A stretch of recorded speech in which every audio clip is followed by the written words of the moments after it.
diberhentikannya, dilarangnya kegiatan FPI terkait dengan SKB ya, tentang pelarangan kegiatan yang di situ ada pelarangan memakai atribut simbol dan kegiatan FPI itu disebutkan di dalam dakwaan. Nah, tapi permasalahannya SKB itu terbitnya kapan? Terbitnya kan tanggal 30 Desember 2020. Nah, Habib Rizik itu kapan?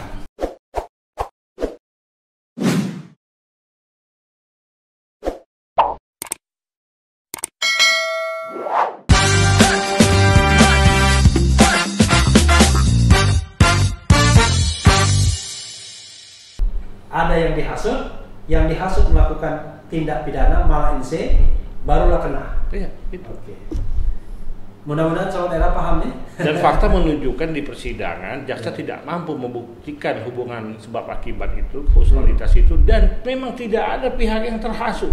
Iya. Seharusnya kalau memang fair dimunculkan pada tahap penyidikan, dia ditersangkakan, kemudian didakwa sehingga berpasangannya itu ada.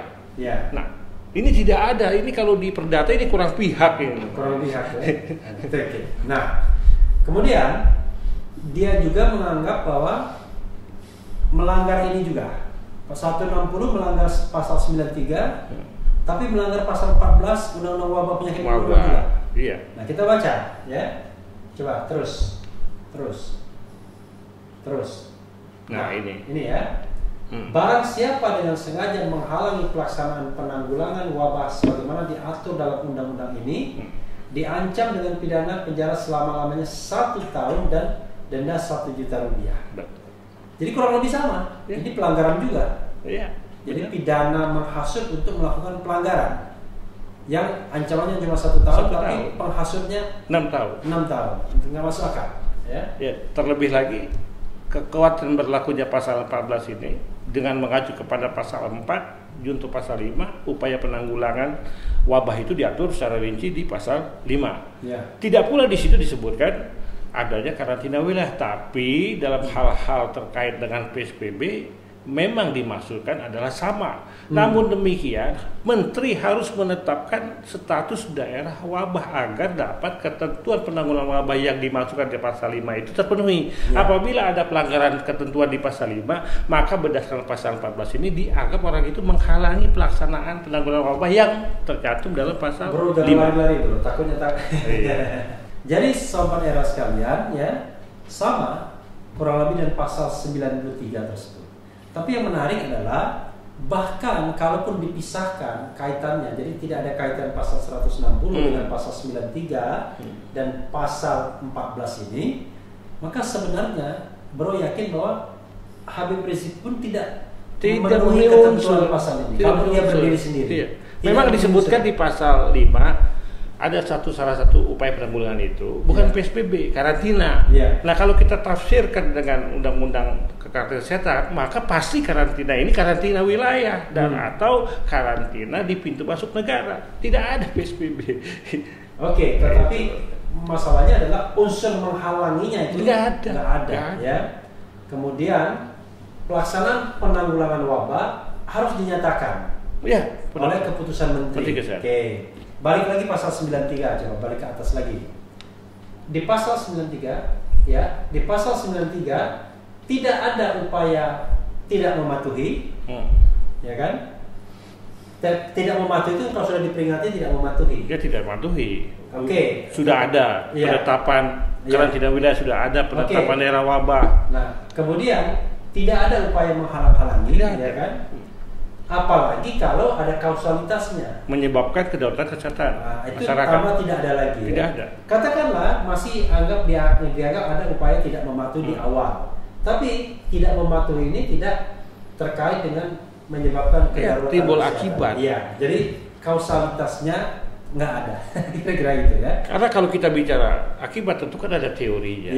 Apakah individualisir atau generalisir, ini menyangkut post factum, ante factum, apa sebelum perbuatan itu dilakukan atau sesudah perbuatan dilakukan, itu yang mana sebab yang dominan. Nah, kedaulatan kesehatan masyarakat presiden sudah mengumumkan. Kan itu. Jadi dalam sidang juga saya mengatakan bukan Habib Rizik dan atau kerumunan Megamendung atau Petamburan yang menyebabkan kedaruratan, tapi kedaruratan itu dinyatakan sendiri Presiden Jokowi. Jadi Jadi yang menyebabkan kedaruratan adalah COVID-19. COVID-nya itu. Sekarang kan kita berlogika lah. Ya. Siapa yang dapat memastikan umat Islam yang hadir pada saat peringatan Maulid Nabi Muhammad SAW ada, misalkan memang ada orang yang tertular COVID-19. Ya. Tapi siapa yang dapat memastikan apakah benar dia tertular pada saat acara Maulid tersebut atau justru di tempat lain pada waktu yang lain sebelumnya dia sudah tertular? Ya. Kan Artinya, itu. karena ini pidana tidak boleh pakai hipotetis. Nggak boleh, harus faktual. pasti. Harus pasti. Terakhir itu harus jelas, itu sungguh-sungguh terjadi. Yep, kita naik ke bawah lagi. Jadi naik bawah, naik turun terus Iya. ini pasal ini saking Tadi beratnya ada ini pasal. Tadi ada pasal naik 216. ya. 216. Kita sudah bahas ya 3 pasal 160, pasal 160 KUHP, pasal 93 tadi Undang-Undang Nomor 6 2018, pasal 14 ayat 1 ayat 1 wabah penyakit Undang-Undang Wabah Penyakit Menular. Nah, ini undang-undang ini KUHP ya, hukum pidana, kita berlaku hukum pidana KUHP pasal 216 ayat 1. Kita bacakan ya. Barang siapa dengan sengaja tidak menuruti perintah atau permintaan yang dilakukan menurut undang-undang oleh pejabat yang tugasnya mengawasi sesuatu atau oleh pejabat berdasarkan tugasnya, demikian pula yang diberi kuasa untuk mengusut atau memeriksa tindak pidana, demikian pula barang siapa dengan sengaja mencegah, menghalang-halangi atau menggagalkan tindakan guna menjalankan ketentuan undang-undang yang dilakukan oleh salah seorang pejabat tersebut, terang-terangan juga kita bacanya ya, diancam dengan pidana penjara paling lama 4 bulan. 4 bulan. 2 minggu atau pidana denda paling banyak Rp9.000. Iya. Cemen ya, karena undang-undang yang lama ya, warisan Belanda. Tapi sebenarnya arah maksud tujuan undang-undang pasal 216 ini arahnya kemana? Arahnya ini kan bukan dalam rangka petugas yang memiliki kewenangan di undang-undang COVID atau Satgas COVID. Ini diarahkan kepada pengawas berdasarkan undang-undang terkait dengan adanya dugaan tindak pidana. Misalkan ada hal penyidikan. Ini arahnya, jadi tidak layak, tidak tepat dikaitkan ke protokol kesehatan. Oke. Jadi ini sebenarnya petugas untuk pengawasan, penyidikan, mengusut, penyidikan dan lain ya, seperti ya. Penyidik pegawai negeri sipil, penyidik jadi dari kepolisian, petugas yang menjalankan tugasnya dalam due process of law mungkin ya. Ya, dalam proses peradilan dalam pidana. proses peradilan pidana dan dia tidak dipatuhi. Ya, jelas itu jelas. Maka kemudian bisa diancam dengan jelas, bahasanya jelas. Ya. Jadi karena mengusut atau memeriksa tindak pidana. Iya, itu jadi jelas. tidak bisa dikatakan bahwa Habib Rizik menghalang-halangi petugas. Iya, tidak ada kaitan. Iya, tidak ada karena kaitan. petugasnya petugas COVID, bukan petugas yang sedang mengusut tindak pidana. Iya. Kecuali setelah kejadian itu ada petugas yang melakukan pengusutan tindak pidana, dihalang-halangi. Nah, itu baru ya. Jadi mudah-mudahan sobat era paham. Next berikutnya. Nah, 55 dulu, 55. Ya, sobat era sekalian, kita lanjutkan ya. Tadi kita sudah bahas banyak pasal ya, 4 pasal paling tidak. Kalau masih ingat ya, pasal 160 KUHP, pasal 93 Undang-Undang Kekarantinaan Kesehatan, pasal 14 ayat 1 Undang-Undang Wabah Penyakit Menular, pasal 216 KUHP juga. Jadi 4 pasal. Nah, ini pasal yang selalu muncul dalam tindak pidana. Ini pasal 55 ayat 1 ke 1 KUHP. Dipidana sebagai pelaku tindak pidana mereka yang melakukan, yang menyuruh melakukan, dan yang turut serta melakukan perbuatan. Jadi baik pelakunya maupun ikut-ikutan melakukan atau mastermind-nya yang nyuruhnya, ya itu kena. Bisa dikenakan kepada Habib Rizik dalam kasus pelanggaran prokes. Apakah dipidana pelaku tindak pidana mereka yang apakah dia melakukan? Penuntut umum salah menafsirkan ketentuan pasal 55 ayat ke-1 angka ke-1. Oke. Kenapa? kita tahu konstruksi delik penyertaan ini dimasukkan dalam bab 1 ketentuan umum. Oleh karena itu, para ahli mengatakan pasal 55 ayat 1 ke 1 ini bukan perluasan perbuatan pidana, tapi perluasan pertanggungjawaban pidana. Makanya disusun secara sistemik, pelegen, don pelegen, mede pelegen, yang melakukan, yang turut serta melakukan perbuatan. Berarti di sini ada perjumpaan kehendak di antara orang yang melakukan perbuatan itu. Ada meeting of mind.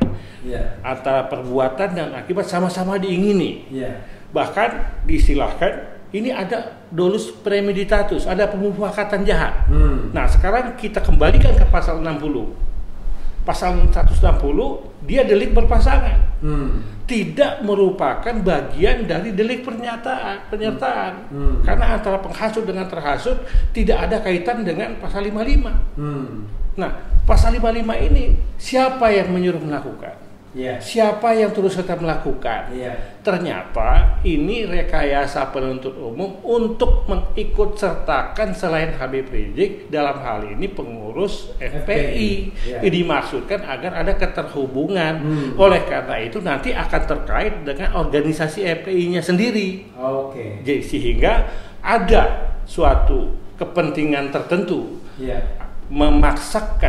memasukkan pasal 55 ayat 1 ke 1 ini agar ketemulah Habib Rizik di satu sisi dengan pengurus FPI di sisi lain, dan semuanya itu nanti bertemu kepada organisasi FPI yang nanti kita lihat di pasal 82 yang sudah dibubarkan. Itu ada keterkaitan. Saudara sekalian, jangan lupa pangkal mulanya, sebab musabab awalnya adalah pelanggaran protokol kesehatan yang menurut undang-undang tuntutan hukumannya itu hanya 1 tahun saja, bukan perbuatan pidana yang berat, tapi sekedar pelanggaran, dan pelanggaran ini sudah dikenakan denda. Harusnya ya ngapain diproses lagi kan, begitu kira-kira. Nah, tapi ternyata jaksa penuntut umum menggunakan beberapa pasal KUHP, salah satunya delik ini, yang melakukan, menyuruh lakukan, dan turut serta melakukan, menurut Broher, karena untuk menjerat pengurus FPI lain. Seolah-olah ada interkoneksi. Tapi sekali lagi, bahwa yang dituduhkan sebagai kausa primanya awalnya itu adalah pelanggaran prokes. Bukan sebuah delik, misalnya katakanlah pembunuhan, perampokan, ya kan, makar dan lain sebagainya.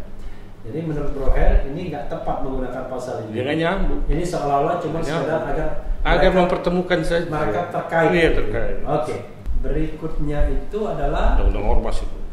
Undang-Undang Ormas, ya kan? Ini ngeri-ngeri sedap. Nah, ini Undang-Undang Ormas itu. Iya. Nah, ya, bukan. Ormas. Naik ke atas. Nah, ini dia. Ya. Ini ngeri-ngeri sedap, masih untuk kasus petamburan.